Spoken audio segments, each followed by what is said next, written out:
வணக்கம். என் பெயர் தனுஷ்கா. தமிழ்நாட்டில் தாயகமே, ஏழைகளில் சொந்தமே, பல பள்ளிகளை திறந்து படிக்க வைத்த தெய்வமே, மதிய உணவு தந்து தந்தையே, அணைகள் பல கட்டி கொடுத்த ஆதவனே, மனித கடவுளாய் வந்து கஷ்டங்களை நீக்கி தந்த கண் கண்ட தெய்வமே, மீண்டும் ஒருமுறை பிறப்பாய் என்று வேண்டுகிறோம். தலைவர்கள் பல உண்டு, ஆனால் உன்னை போல் யாருன்று எங்கள் தினம் தினம் ஒரு தலைவர், ஆனால் நீயே எங்கள் முதல்வர். விருதுநகரின் வீரன், படிக்காத மேதை, பகுத்தறிவு பகலவன், எளிமையின் தலைவர், கரைப்பிடியா கரங்களுக்கு சொந்தக்காரர்கள். தமிழ்நாட்டிற்கு நீதான் இலக்கணம். எங்கள் கர்ம வீரர் காமராஜர்.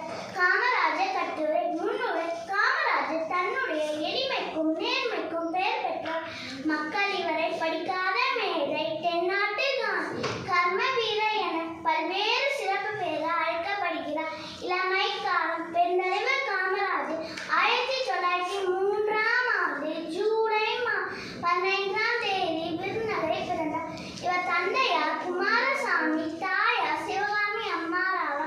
தந்தை இறந்ததால் பள்ளி படிப்பை 6ஆம் வகுப்போடு நிறுத்தி கொண்டார். பல தேச தலைவர்களின் பேச்சுக்களை கேட்டு சுதந்திர போராட்டத்தில் ஆர்வம் கொண்டார். 1954 தமிழ்நாட்டின் முதலமைச்சராக பதவியேற்றார்.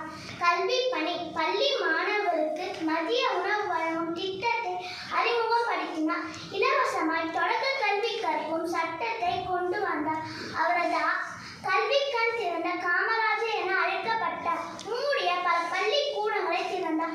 மேலும் பல பள்ளிக்கூடங்களை கட்டினார். படித்த வேலைவாய்ப்பற்ற இளைஞர்களுக்கு பணி வழங்கினார். நிறைவேற்றிய திட்டங்கள். தமிழகத்தில் நீர்வளத்தை பெருக்க பல அணைகளை கட்டினார்.